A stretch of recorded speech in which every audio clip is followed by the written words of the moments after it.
तो आज है सैटरडे और पिछले 5 महीने से लॉकडाउन में हम कहीं भी घूमने नहीं गए हैं, तो आज हम जा रहे हैं घूमने। Hi, welcome back my GG fam.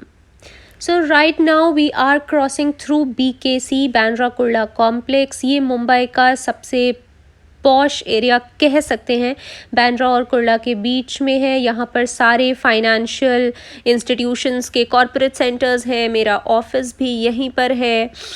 और मैं आपको बता दूं कि आज हम कहाँ जा रहे हैं। अगर आपने टाइटल देखा है तो आपको ऑब्वियसली पता ही होगा, और अगर नहीं देखा है तो you are in for a surprise my friend, क्योंकि अब हम BKC से बाहर निकल रहे हैं और जैसे ही हम ये वाला लेफ़्ट टर्न लेंगे हम एंटर करेंगे टुवर्ड्स बांद्रा वेस्ट। तो बांद्रा और कुर्ला के बीच में है BKC, और अगर आप लेफ्ट हैंड पे देखोगे अभी तो आपको दिखाई देगा बांद्रा वर्ली सी लिंक, यानी समुंदर के ऊपर बना हुआ है ये ब्रिज, और जो सस्पेंशन वायर्स से लटका हुआ है। गौर से देखो लेफ्ट हैंड साइड पे। यस, तो ये है जॉगर्स पार्क, जो थोड़ा सा छुप चुका है अभी पेड़ों के पीछे, and this is how it looks.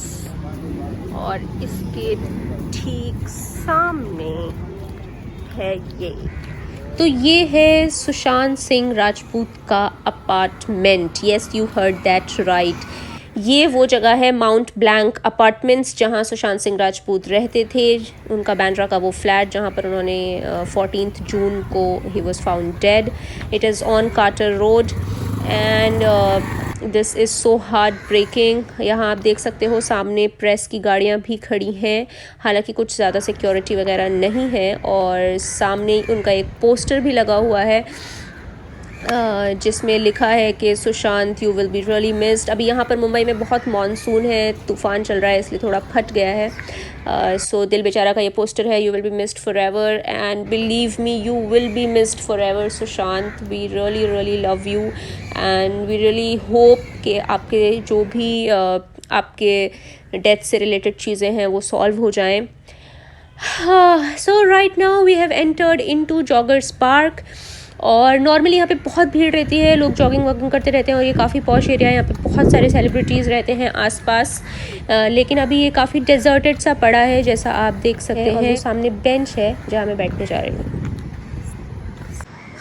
तो ये तो बातें हो गई सुशांत सिंह राजपूत के घर के बारे में, जहाँ पर आज मैंने आपको दिखाया सामने से।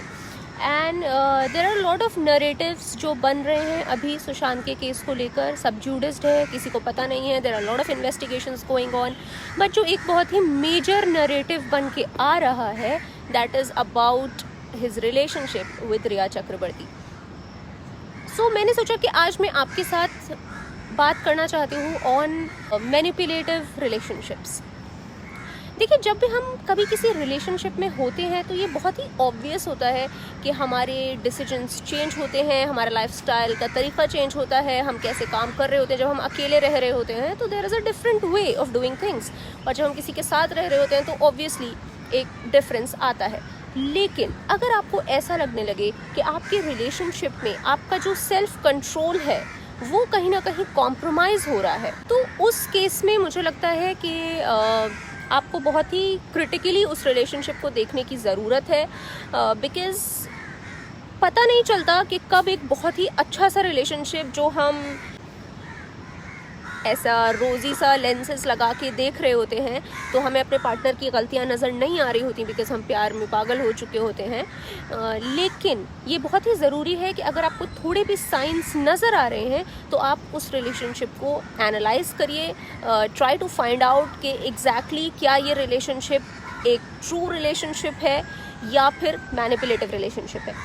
मैनिपुलेटिव रिलेशनशिप होने के क्या कुछ साइंस हो सकते हैं। अगर आपको ऐसा लग रहा है कि आपके जो पार्टनर हैं वो आपको आपके फ्रेंड्स या आपकी फैमिली से दूर करने की कोशिश कर रहे हैं, या फिर आपके पर्सनल चीज़ों पे, आपके रिसोर्सेज पे, आपके पावर पे, आपके पैसे का गलत एडवांटेज ले रहे हैं, आपको बार बार गिल्टी फील करा रहे हैं कि आपने ये गलत किया है, आपको ये ऐसे नहीं करना चाहिए था, अगर आप ऐसा करोगे तो आपको थ्रेटन कर रहे हैं या ब्लैकमेल कर रहे हैं, और एक बहुत बड़ा साइन ये भी हो सकता है कि वो आपकी तो सारी पर्सनल चीज़ों में घुसने की कोशिश कर रहे हैं और ओन करने की कोशिश कर रहे हैं, लेकिन आपको अपने पर्सनल स्पेस से बहुत दूर रख रहे हैं। अपनी पर्सनल इन्फॉर्मेशन, अपना पर्सनल स्पेस, अपने क्लोज रिलेटिव्स को वो बहुत प्रोटेक्टिव फॉर्म में रख रहे हैं। Then these are all very clear signs of a manipulative relationship. तो अगर आप किसी भी ऐसे रिलेशनशिप में हैं, then it is very important for you to first recognize कि हाँ ऐसा हो रहा है आपके साथ। And once you recognize, then there are two ways। या तो आप अपने पार्टनर से कम्युनिकेट करिए, उनसे बात करिए कि मुझे ऐसा फील हो रहा है। हो सकता है कि आपको ऐसा फील हो रहा हो बट ऐसा एक्चुअल में ना हो और कम्युनिकेशन से बात सही हो जाए। लेकिन अगर कम्युनिकेट करने के बाद भी आपको ऐसा रियलाइज होता है that no, you are losing your control over this relationship, over your things, over your resources, then I think it is high time that you need to devise an exit strategy from this relationship। आप अपने दोस्तों से बात करिए, अपनी family से बात करिए, किसी भी तरह से अपनी चीज़ों को सेफ करना शुरू कर दीजिए। धीरे धीरे जो भी आपके डॉक्यूमेंट्स हैं, आपकी इम्पोर्टेंट रिसोर्सेज हैं, आपके पासवर्ड्स हैं, उनको प्रोटेक्ट करना शुरू करिए, क्योंकि ये सारी चीज़ें बाद में आपको प्रॉब्लम दे सकती हैं। जो भी आप कम्युनिकेशन कर रहे हैं विद योर पार्टनर, उसको डॉक्यूमेंट करिए, यानी कि अगर कॉल पे बात कर रहे हैं तो रिकॉर्ड करिए, मैसेजेस हैं तो उसको रिटन फॉर्म में रखिए, ओरल कम्युनिकेशन मत करिए। सो ये सारी चीज़ें हैं जो आप कर सकते हैं, and I am sure it will help you in coming out of a manipulative relationship.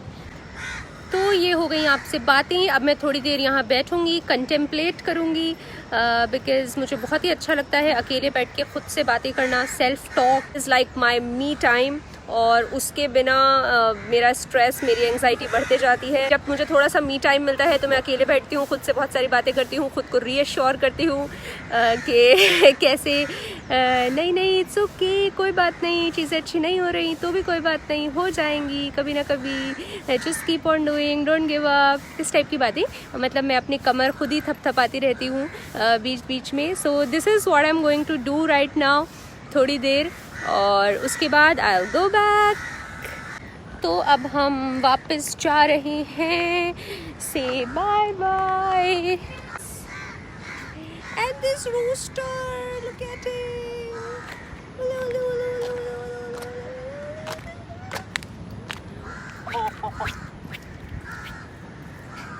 So I am ready to go back now. And और जाते जाते आपको फिर से एक बार दिखा दूं ये पूरा एरिया।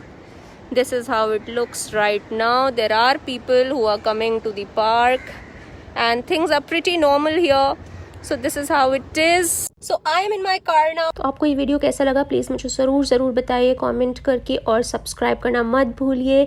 अब मैं वापस जा रही हूँ। And no distracted driving, totally focused on the driving now. So see you guys tomorrow. Toodles.